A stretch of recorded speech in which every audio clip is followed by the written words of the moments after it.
kesinati jango arani tawa ma pewjani moftanen jango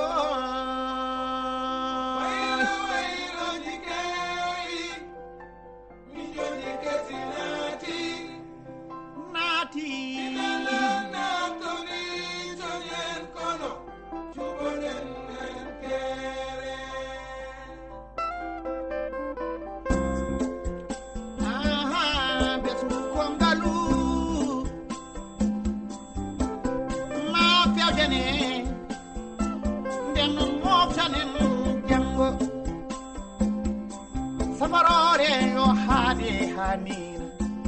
shiriyo won goto tan gurnen mi joji meden kalata motanen jango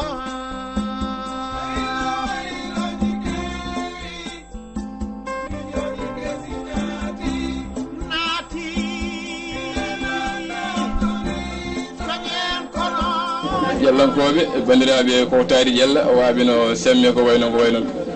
kadi fof mi salmini moni kala inde mum e yettode muɗum e aussi vraiment ha min ɗo hannde dimanche hannde ko ɗo e ƴella inchallahu rabbi ha min ɗo vraiment yalti pour wadde set setal komin gowi wadde hannde soɓe darima ɗo amin mbaɗa set setal yimɓe mbira holi ɓe walla ɓe holko jahata par ce que yimɓe fof déjà gandi holi minen d' abord min kollani yimɓe holi minen ni mais yimɓe fof gandi min déjà c'est parce que waɗama de vraiment habitude no fewi voilà heddi ko mi waɗa horam présenté o ko Djoubayrou won wonande ɓe ganduɗa kam so wiyama yimɓe waɗi sek noon so ala mbiya Sénégal fof naari hen mi wirani Fouta wiyani Ƴella donc kadi aussi ala to haaɗi quoi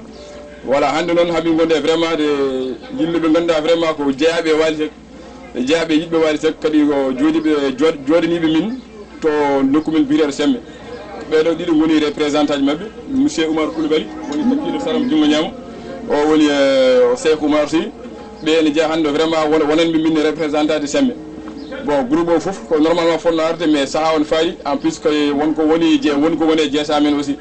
obligé ɗum ɗo ko hunde ganduɗa vraiment no yimɓe poti dal wasirede quoi ko faati e laaɓal surtout noon vraiment bandira fuurankoɓe wiyani Ƴella ko Fouta mbimi il faut yimɓe tinno d' abord ko faati e laaɓal par ce que des fois mbaɗa teski eɗen keewi wiide enen haalpulaar en wonde ko cellal woni afangol te vraiment mawɗum cellal ko laaɓal d' abord par ce que mo laaɓani wawa sellude hay sa yiiɗi sellude a wawa donc pour mbaɗen protégé yimɓe il faut enenne vraiment mbaɗen des participation ko waydani kadi vraiment ko noddude eranga men kala ɓi ƴellangue walla vraiment ko taari Ƴella en tant que fuurangue jiɗɗo hoorema amin ñaguima vraiment ya wattu haqqille no fewi ko fate laaɓal donc laaɓal noon wona fittude galle noon walla suuduno laaɓal ko an neɗɗo d' abord laaɓal so ko neɗɗo laaɓɗo kala to jiiɗa ko laaɓani aɗa yiɗi ittude ɗum e yeeso ma. Assalamu aleykum rahmatullahu taala wa barakatuh moni kala salminama inde mum e yettode mum kalɗo e mon ɗo ko Cheikh Oumar Sy ene jeeya Semme nder ceeɗu bon hande min gari hawrude gandanɗa hoorema wiire set setal ha Ƴella ko gandanɗa hoorema groupe o wiire 100% de Waly Balago Seck ko inde Waly Balago Seck groupe o noddiɗo donc min gari hawrude set setal hande dimanche o pour vraiment andinde yimɓeɓe groupe o holko yaha e dow muɗum également bon ɗum to tenti min jiiɗi vraiment ko andinde yimɓeɓe min beltima ƴellonkoɓeɓe min beltinimaɓe no fewi ha ko wona seeɗa min beltimi koɓe mbaɗi min participé e groupe e ko également donc yidde wiideɓe ko weltare rek ɗum so ɓenni kadi bon yoɓe tinno yoɓe ballodiri muñal kadi ɓe tinno e koye mabɓe tinno e bandiraɓe mabɓe aroɓe ɓe bon ganduɗa affaire o weeɓani ko hunde teddude kadi hunde tinde également ko yimɓe poti jaggude en juuɗe sappo bon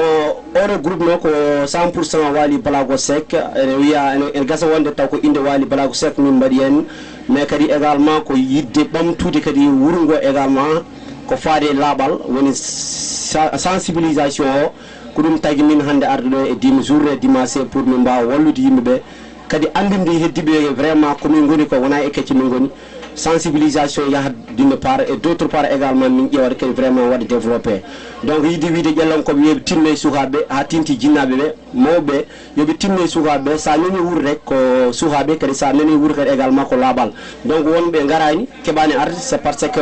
en jogui sohlaji ko ɗum tagui ɓe garani mais minen hebɓe arde vraiment min beltima no fewi kadi journée hande o min jaademaɓe ha to Allah hani min yon kadi hamin ñaagui ballal hamin jiiɗi wallede kadi no fewi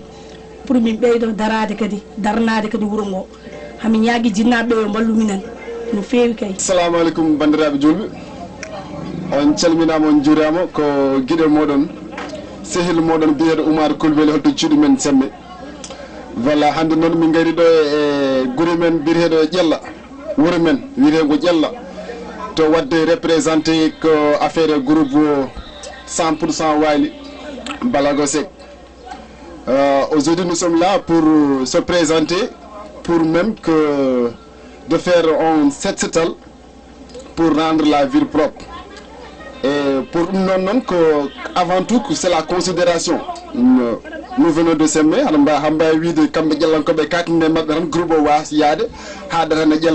mais vu la situation, ce sont mes collègues depuis l'enfance même, comme même génération, mais finalement, on a créé un groupe, on a ajouté c'est juste aussi que c'est une grande fierté pour nous, avec une bonne considération aussi. Parce que si on a une considération, on va le groupe, on va ajouter l'obana, c'est vague groupe,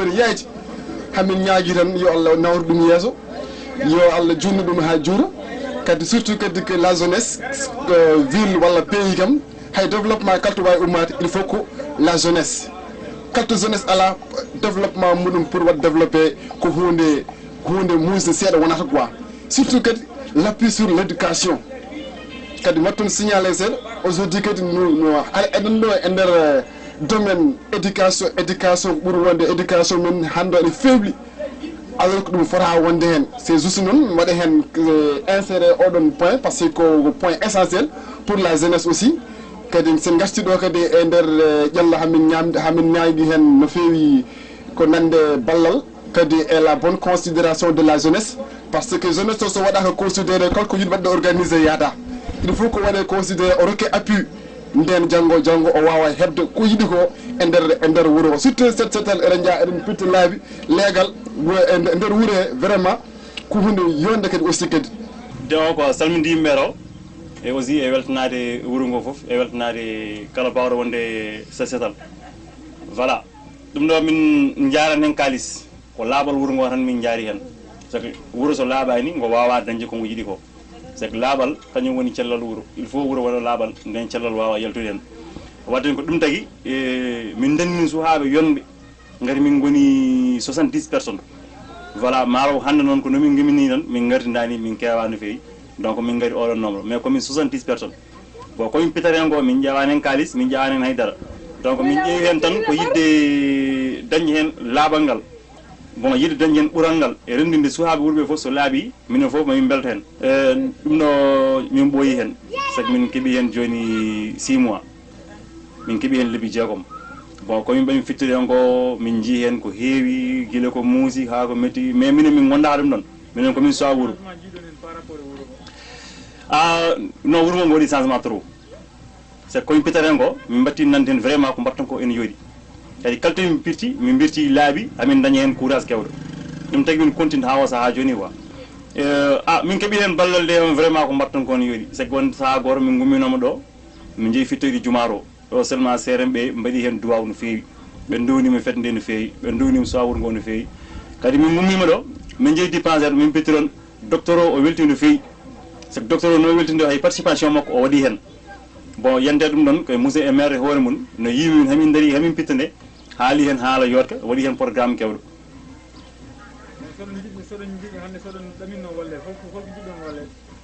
o saaha hande so banggue fende min ɓuuri yidde wallede ko matériel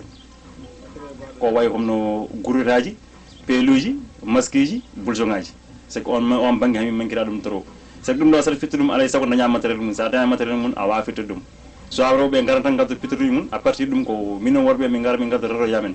wadde hamin jiiɗi wallede oɗon côté quoi wuro ngo min ñaagui ko saabi Allah e nelaɗo muɗum yoɓe daaro wallude min komin laɓɓinta ko ɓe mbasa tufnir ɗum c'est toujours hamin pitta mais komin pittata o somin jeehi min garti min tar ko wonti no worno mais min nekkata noon min tikkata min dawan hen hamin pitta ɗum min mbawa oppude ɗum